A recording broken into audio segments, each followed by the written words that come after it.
Bismillahirrahmanirrahim. Assalamualaikum warahmatullahi wabarakatuh.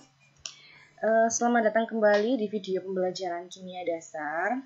Nah, di video kali ini kita akan membahas atau membicarakan tentang hipotesis Avogadro. Setelah kemarin kita belajar tentang hukum dasar kimia, yang sudah kita bahas adalah hukum Lavoisier, hukum Proust, hukum Dalton, dan hukum Gay-Lussac.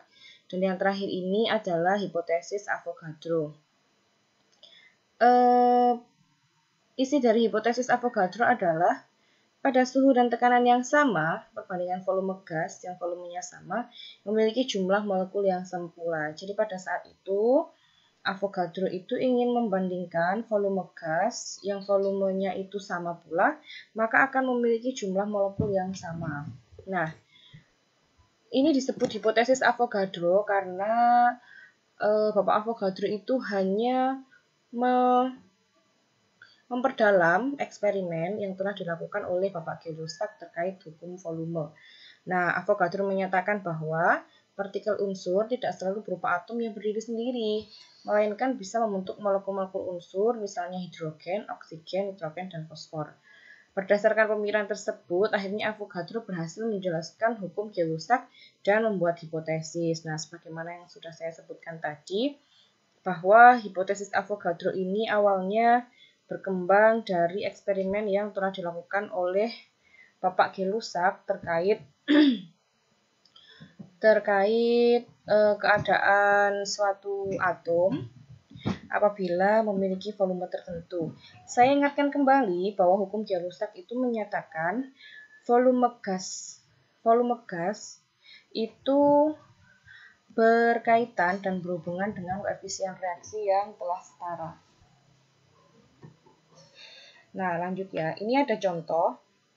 Jadi pada pembakaran 9,5 kali 10 pangkat 22 molekul gas C3H8, C3H8 adalah propana, dengan gas oksigen menghasilkan gas karbon dioksida dan uap air.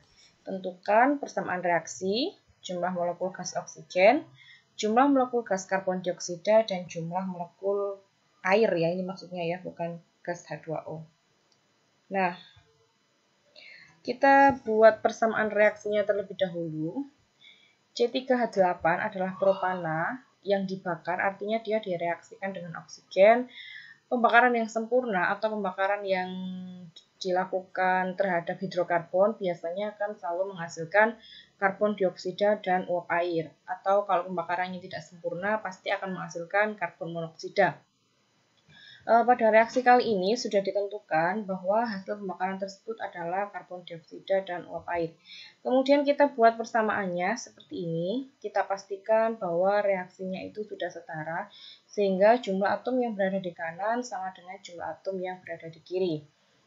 Bagaimana cara melakukan penyetaraan reaksi? Saya kira para mahasiswa banyak yang sudah tahu, ataupun apabila nanti ada kendala dalam melakukan proses penyetaraan reaksi, akan kita bahas di slide selanjutnya.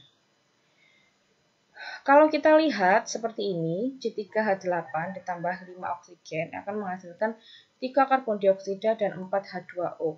Kalau kita lihat seperti ini, maka koefisien reaksi dari pembakaran propana tersebut adalah 1 dibanding 5, dibanding 3, dibanding 4. Nah, koefisien reaksi ini yang akan kita gunakan untuk menentukan berapa volume dari masing-masing zat yang bereaksi maupun produk hasil reaksi.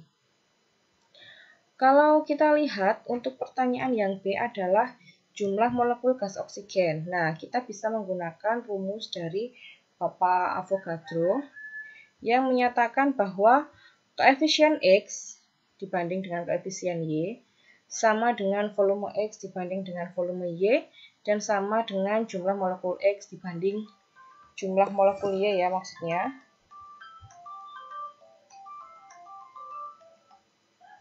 Nah, langsung kita masukkan ke dalam rumus.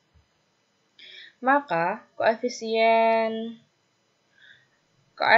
yang sudah diketahui adalah jumlah molekul dari C3H8. Maka kita langsung saja menggunakan koefisien C3H8 dibandingkan dengan koefisien oksigen sama dengan jumlah molekul C3H8 dibandingkan dengan jumlah molekul oksigen.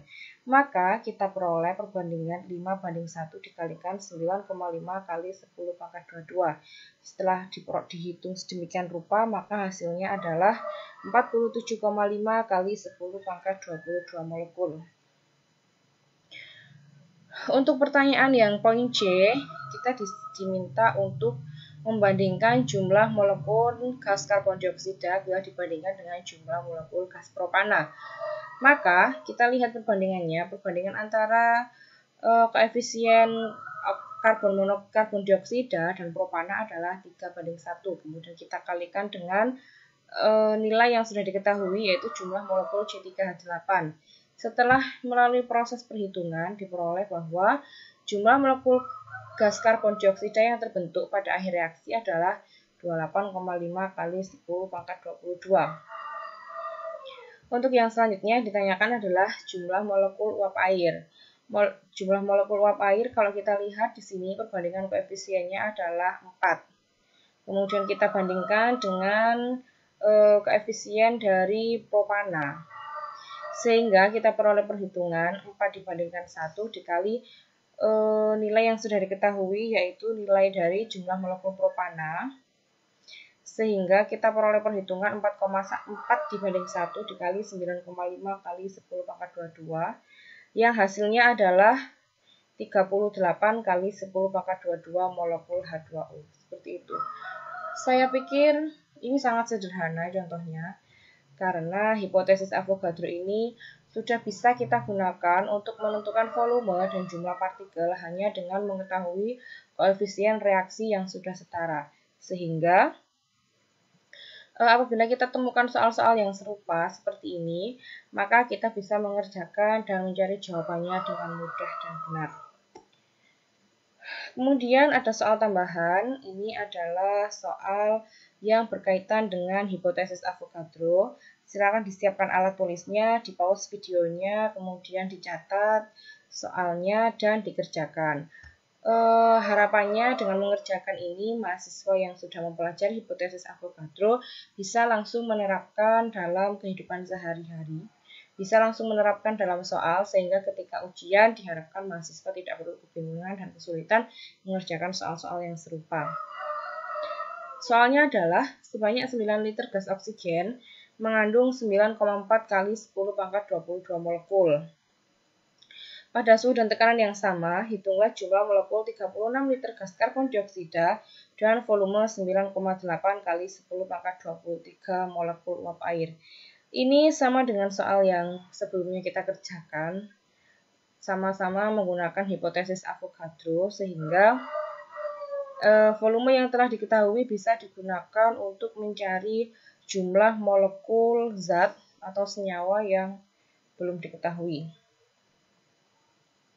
Nah, tadi di depan sudah saya katakan bahwa penerapan hukum Avogadro harus dilakukan apabila persamaan reaksinya sudah setara. Jadi, persamaan reaksi antara yang di kanan dan di kiri harus setara. Untuk melakukan proses penyamaan atau penyetaraan reaksi, maka ada banyak hal yang harus kita perhatikan, dan kemungkinan karena durasi kita akan membahas ini di video selanjutnya, sehingga kita bisa tahu secara detail bagaimana cara menyetarakan reaksi, ada apa saja dalam sebuah reaksi, kenapa ini ada angka yang besar sebagai koefisien, kemudian angka yang kecil sebagai indeks reaksi, kemudian ada fase zat yang bereaksi dan lain sebagainya. Ini nanti akan kita bahas di video selanjutnya. Semoga video kali ini bermanfaat, kurang lebihnya saya mohon maaf. Untuk beberapa soal yang sudah saya sebutkan di video ini, silakan dikerjakan sebaik mungkin. Kemudian apabila ada kesulitan, silakan beri komentar di kolom komentar. Kemudian hasilnya akan kita diskusikan bersama-sama. Cukup sekian video dari saya. Apabila ada kesalahan, saya mohon maaf. Sampai jumpa di video selanjutnya. Saya harap agar mahasiswa yang mengikuti materi ini terkait dengan hukum dasar kimia tidak melakukan loncat tidak meloncati penjelasan yang ada di video ini, dan video ini didengarkan sebaik mungkin dengan detail dan seksama dan berurutan agar penjelasan yang dihasilkan bisa menyeluruh. Kurang lebihnya saya mohon maaf dan saya akhiri. Assalamualaikum warahmatullahi wabarakatuh. Untuk topik persamaan reaksi silahkan diikuti di video selanjutnya. Terima kasih.